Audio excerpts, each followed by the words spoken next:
Oi, muito bem-vindo você que nos acompanha aqui no canal Chanel Pensador. Aqui procuramos entender um pouco mais da Bíblia Sagrada de capa a capa. E o nosso lema é: pensai nas coisas do alto.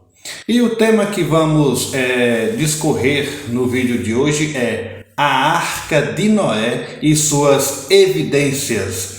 Os primeiros 12 capítulos de Gênesis são atacados mais do que qualquer outra passagem da Bíblia. São debates, questionamentos, mal interpretações, conjecturas, tantas polêmicas que existem nesse livro. Entre eles existe a história de Noé e a construção da arca, que abrange ali todo o dilúvio que aconteceu naquela época. Os profetas, o próprio Senhor Jesus dão evidências, desse acontecido.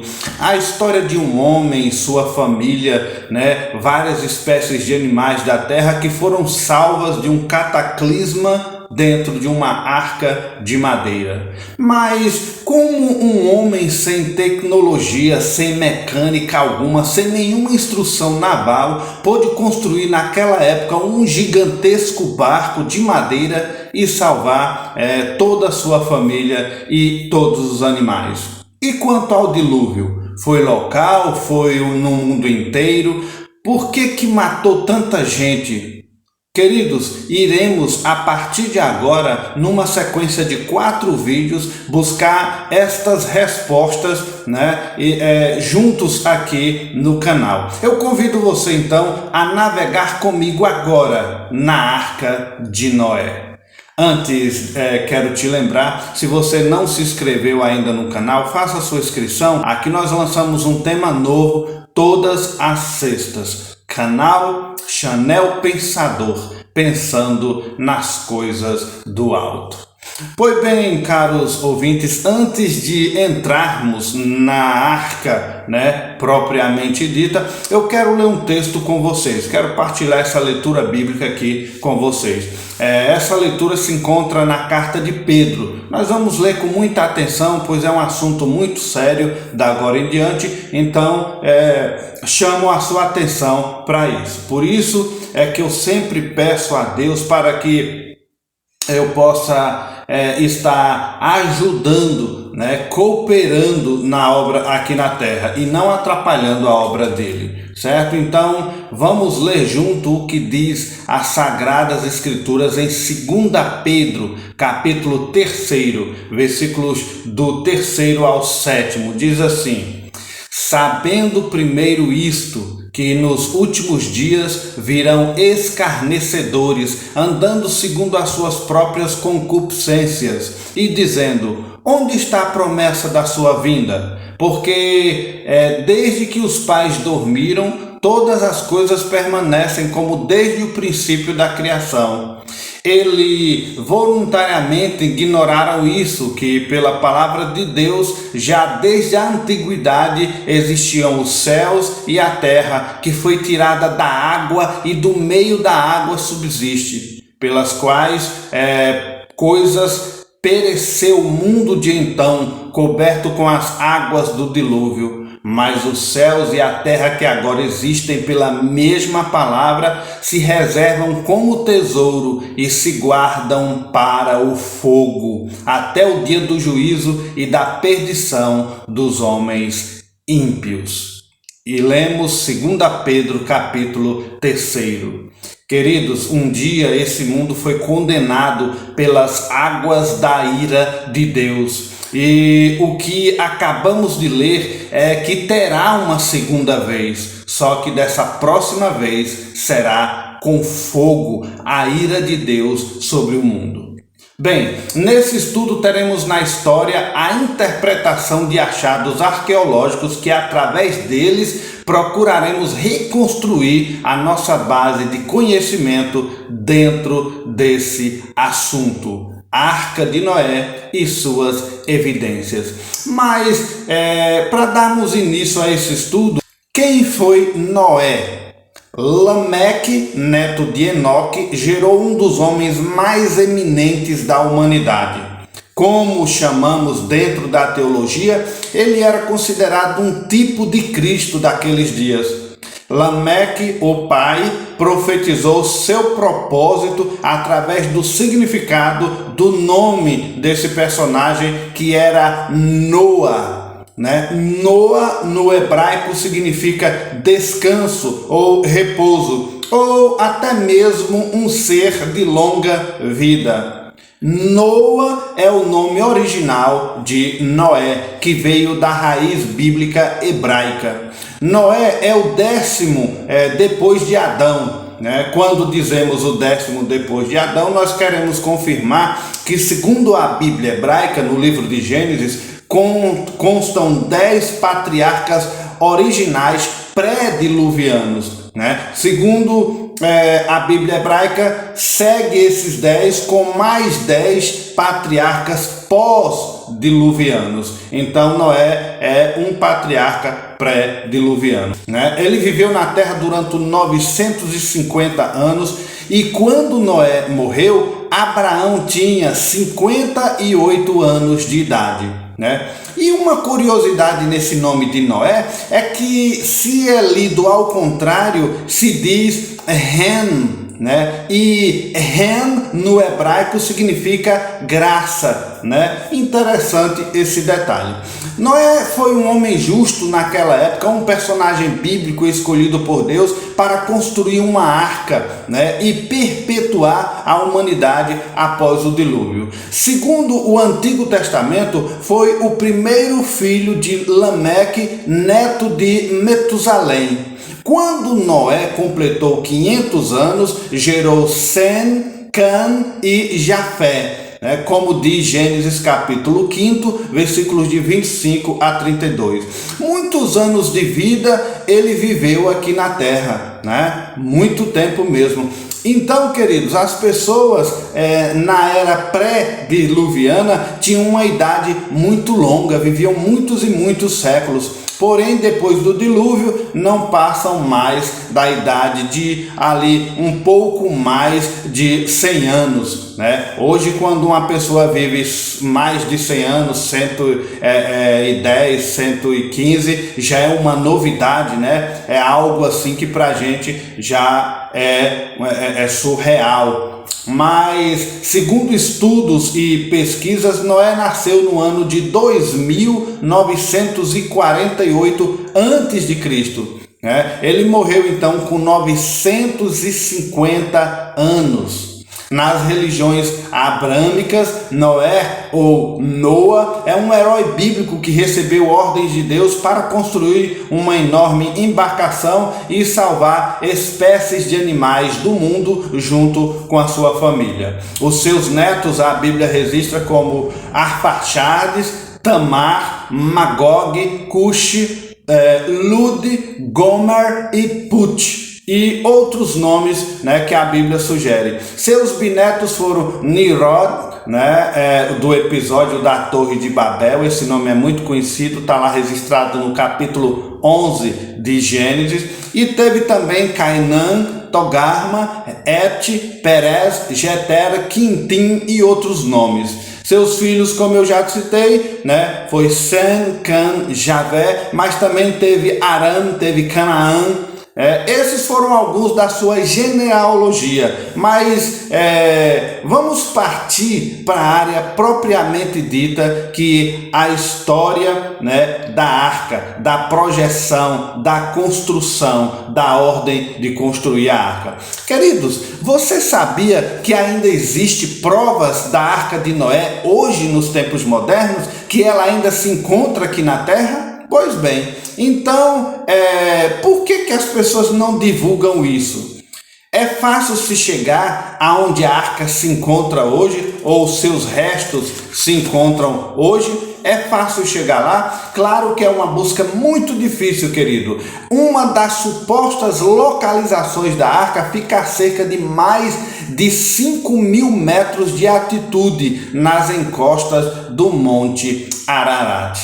Ararat significa do hebraico uma maldição invertida, quer dizer, a maldição que caiu sobre a humanidade não está mais sobre a humanidade. Isso faz um prenúncio da crucificação de Jesus Cristo, quando se refere ao Deuteronômio capítulo 21, versículo 13, que diz: o que é pendurado no madeiro é maldito de Deus. Então, assim como a cruz se tornou maldita, a arca também representou esse madeiro, a arca suspensa, um madeiro maldito. Então, a gigantesca montanha chamada Ararat, como alguns dizem, chega a mais de 5.165 metros de altitude.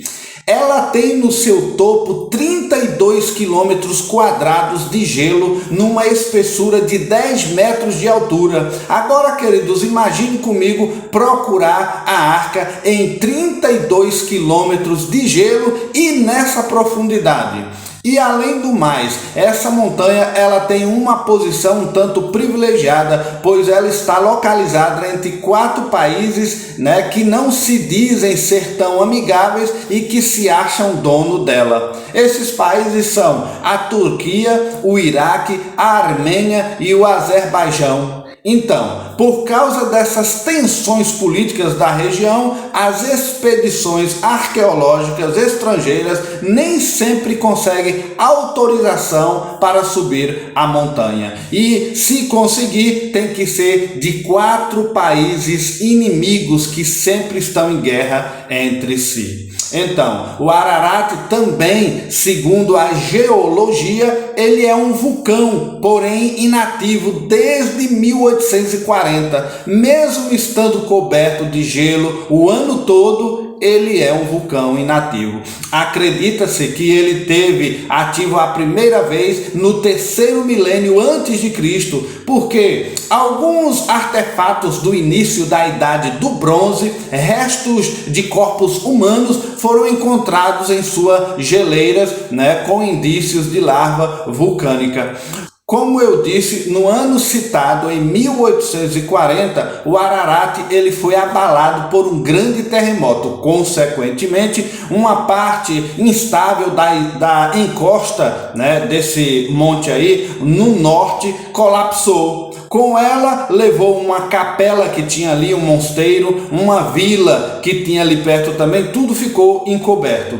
Os efeitos foram maiores na vizinhança, ali próximo à montanha, tem um local que é chamado Garganta ou Desfiladeiro Ahora, e ali é onde sentiu mais os abalos desse terremoto. Então, essa foto aí mostra o desfiladeiro, um grande abismo, possivelmente a arca se encontra aí nesse desfiladeiro. Você percebe aí na foto uma seta que está mostrando uma asa delta. Essa asa delta é do fotógrafo francês Cédric Estienne. Esses são os vários fatores, então, queridos, de dificuldade para chegarmos aonde possivelmente a arca se encontra no Monte Ararat, conforme inscrições bíblicas e provas, evidências que vamos citar aí adiante. Mas, ao longo da história, por inúmeras tentativas que até hoje acontecem, será que alguém já chegou até lá? Será que alguém viu, pegou, tocou nos restos da Arca de Noé? Queridos, após 4.000 anos ela se encontra por lá, pois a Bíblia diz isso em Gênesis, no capítulo 8, versículo 4. Olha o que a Bíblia diz. E a arca repousou em 17 de julho do ano de 2396 a.C. sobre os montes de Ararat. Olha aí, a Bíblia registra a data, o mês que a arca repousou sobre o Ararat. Porém, ela não diz o ano, que isso aconteceu. Foi daí então que, segundo os cálculos matemáticos de Kircher, o dilúvio teria acontecido no ano de 2396 a.C.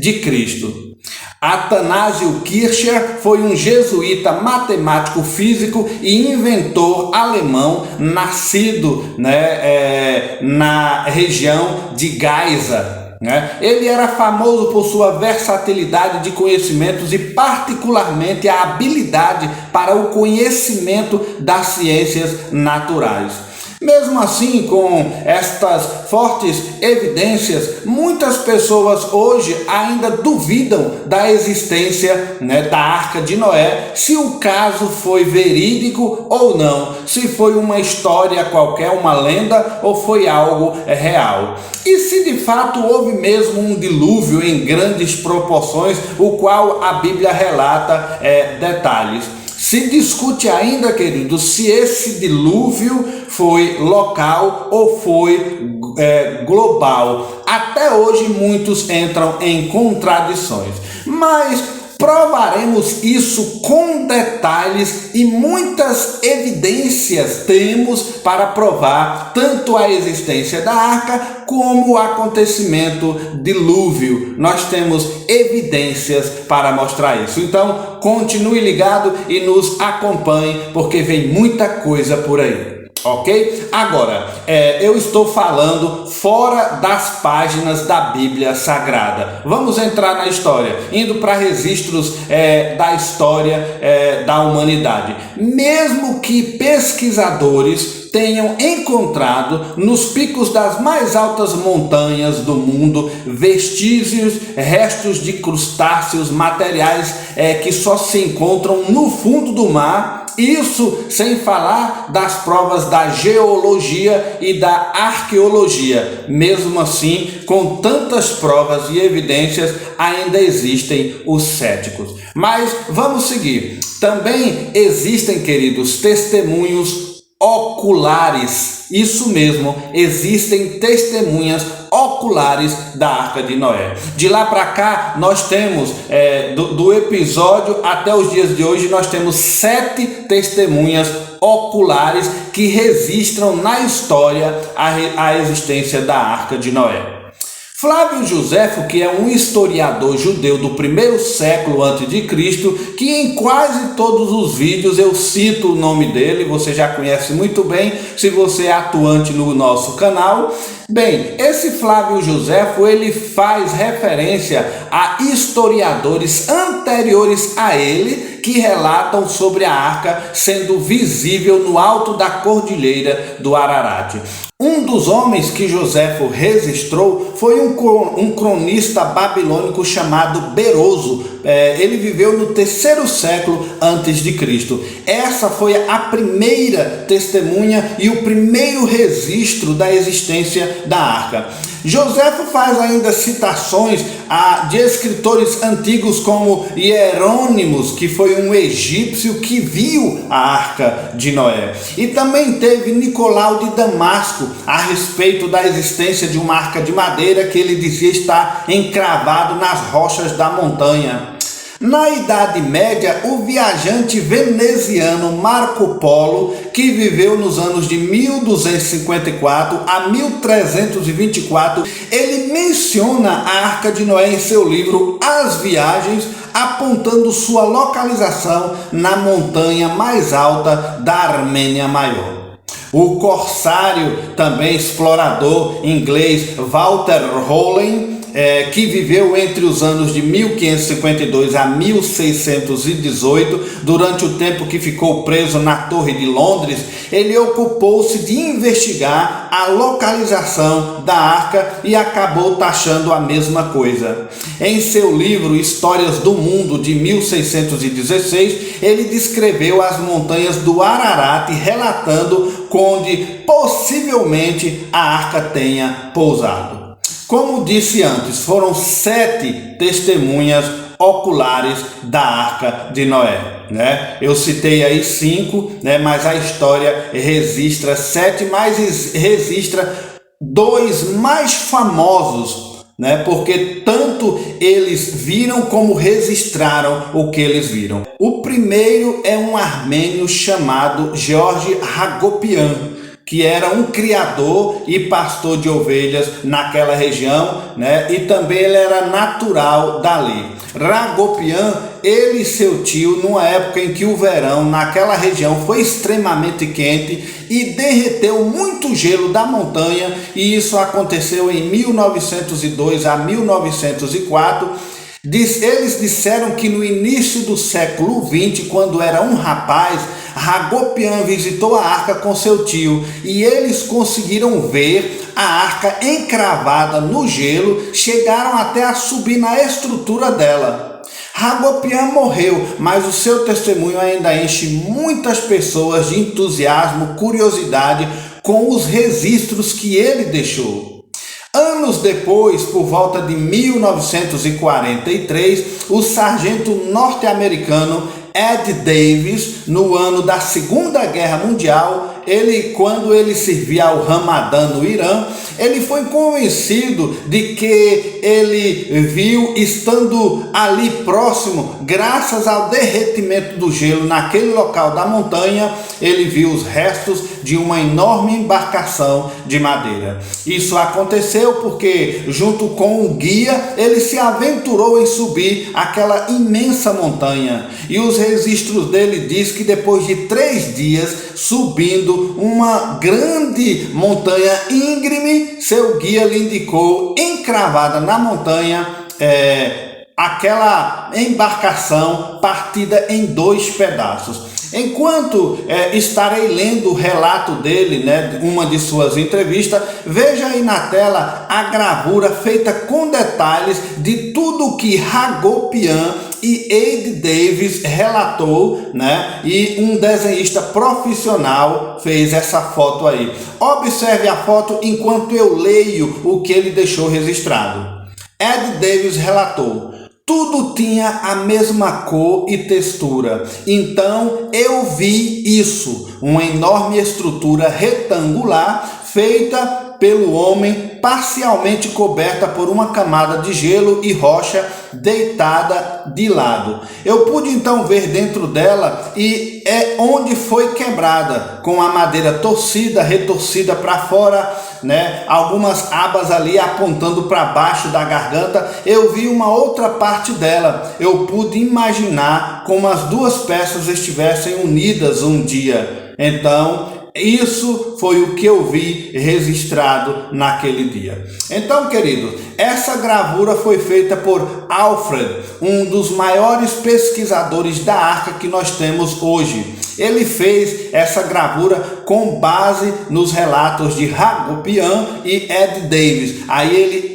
desenhou essa foto aí. Interessante vermos isso. E o que mais nos chama a atenção são os detalhes que eles relatam, até mesmo do interior da arca. É interessante observar isso, porque eles não se conheciam, foram em épocas diferentes, um não conhecia o outro, um não viu o outro, e deram os mesmos detalhes do que viram na geleira.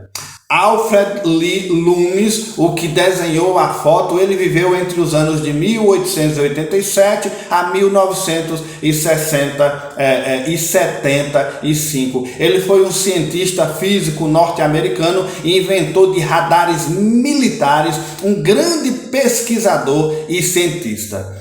Pois bem, amados, essas foram as testemunhas oculares que a história relata de Noé para cá. Agora vamos observar a arca, né, onde foi a morada da família de Noé e de tantos animais. Segundo o relato de Gênesis, Deus deu a ordem e instrução para construir uma arca. Quanto tempo Noé demorou para construir essa gigantesca embarcação? A Bíblia não diz especificamente quanto tempo Noé levou para construir a arca. Quando é mencionada pela primeira vez em Gênesis capítulo 5, versículo 32, Noé tem ali 500 anos de idade, mas não diz que foi com essa idade que ele começou a construir. Ali diz que com essa idade ele gerou filhos.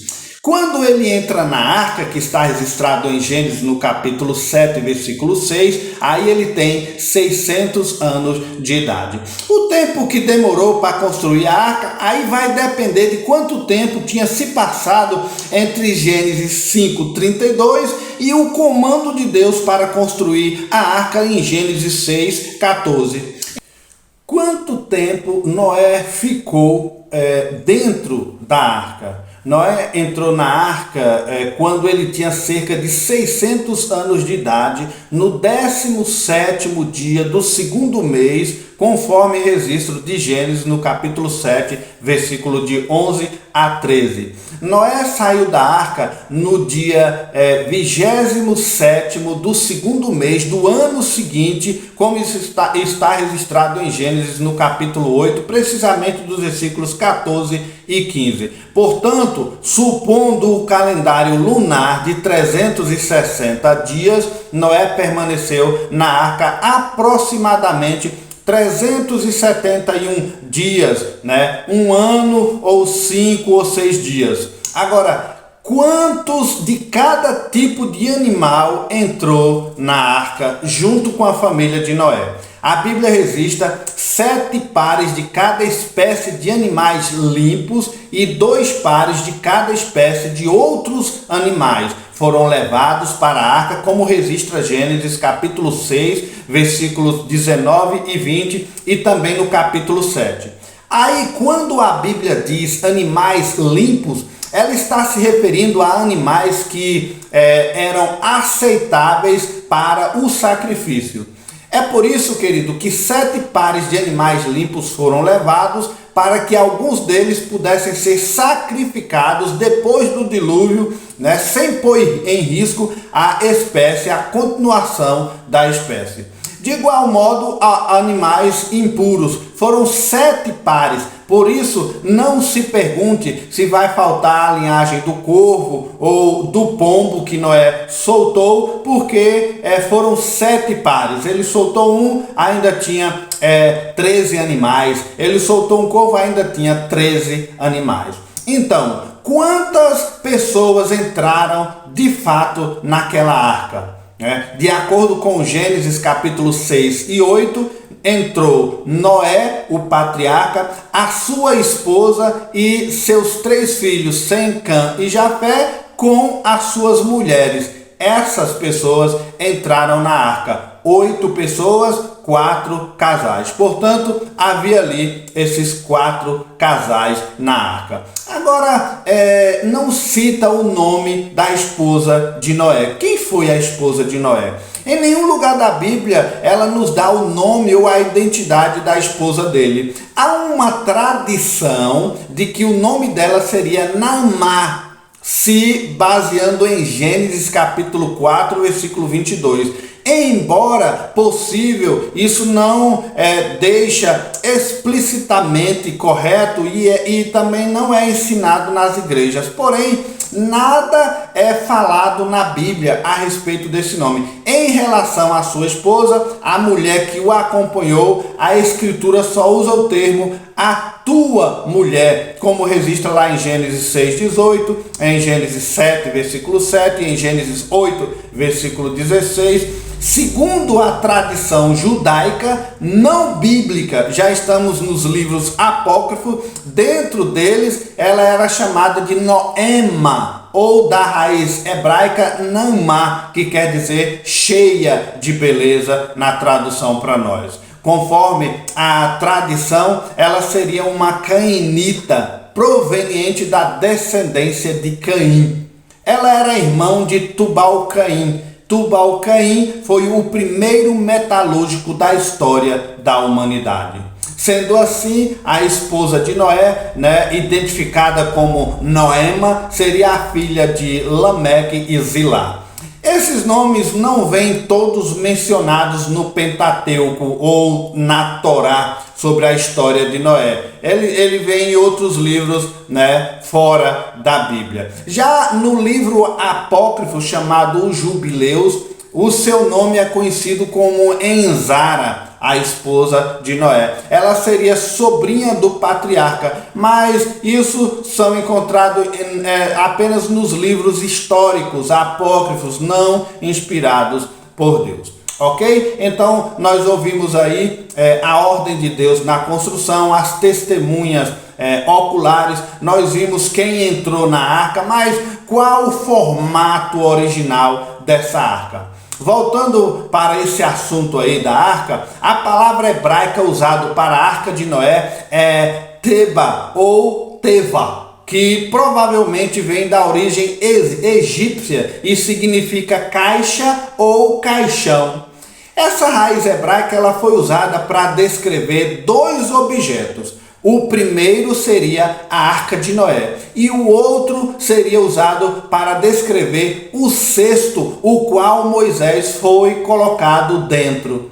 Então, os cestos da época de Moisés eram feitos para que os pescadores colocassem peixes ainda vivos, né? E eles iam pescando e colocando nesses cestos que continuavam vivos os peixes, porque uma parte do cesto ficava fora da água, a outra ficava dentro da água. Então, esses cestos tinham o nome de Teva. No caso do cesto de Moisés, ele foi impermeabilizado para não entrar água.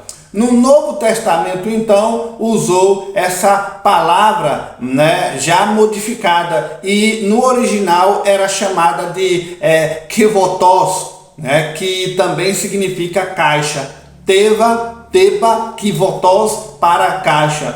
Uma outra raiz de palavra mencionada por 3 vezes na Bíblia original para arca seria Arão. A primeira vez que essa palavra foi utilizada se referia para a Arca da Aliança e está registrado em 2 Samuel, no capítulo 6. A segunda vez que a palavra Arão foi mencionada foi para se referir ao caixão de José quando ele morreu no Egito. Aí nós vamos aqui para uma notinha de rodapé. José, ele foi o único personagem bíblico que foi sepultado 400 anos após sua morte. Isso está registrado no livro de Josué, no capítulo 24. Seu sepulcro está localizado na antiga Siquém. A cidade de Siquém, em aramaico, se chama Sicara, ou a atual aldeia de Ascar. Hoje é conhecida como a Vila de Balato. Ela fica localizada aos pés do Monte Ebal, a uns 1000 metros de distância do famoso Poço de Jacó. Situada a 65 quilômetros ao norte de Jerusalém, ela está também ao leste do Rio Jordão, ao oeste do Mar Mediterrâneo. Caso você queira saber mais sobre a vida e a trajetória de José do Egito e saber mais detalhes sobre essa região aí que eu falo de forma minuciosa, procure aqui no canal o tema Zafenat Paneia, o Revelador. Tem parte 1, parte 2 e são interessantes esses vídeos, ok? Aqui eu fecho nossa notinha de rodapé. Voltando para o nosso assunto em foco sobre o uso da palavra original Arão para a arca, como eu já disse, a primeira vez que foi usada foi para a Arca da Aliança, A segunda vez foi para o caixão de José, no Egito. E a terceira vez foi usada para descrever um baú ou caixa usada para depositar as doações que seriam usadas para os reparos no templo sagrado, na construção do templo sagrado. Como não a arca, como não era feita para navegar, ela não poderia ter essas 3 partes, proa, nem popa e nem leme. Ela não teria essas partes como uma embarcação padrão. Tendo dito tudo isso, então sugere que pela raiz da palavra original, talvez a arca fosse simplesmente uma caixa para boiar, um caixote. Proa, não tinha popa, não tinha leme, não tinha como uma embarcação normal. O que é proa? Proa, essa palavra vem do latim prora, que trata da parte da frente de qualquer embarcação comum. Já a popa, que também vem do latim pupis, faz referência à parte traseira da embarcação. Eu abro aspas aqui só para trazer aqui uma breve explicação. Sobre popa, por isso que vem do palavreado em nosso português, que quando uma pessoa está usando uma roupa muito curta, se diz: nossa, essa pessoa está com a roupa tão curta que está mostrando a popa. Isso quer dizer, mostrando a parte de trás do corpo, né? Fechar aspas aqui só para esclarecimento. Então, queridos, segundo está escrito em Gênesis, no capítulo 6, versículo 15, a arca, ela tinha 150 metros de comprimento, 25 de largura e 15 de altura aproximadamente. Isso nós estamos nos baseando no côvado mais comum da época, que é o côvado usado pelos egípcios e pelos hebreus, que equivale ali numa média de 0,50 centímetros. Eles copiaram esse côvado dos romanos. Então, saibam, queridos, que na história existem dezenas de medidas diferentes para côvados.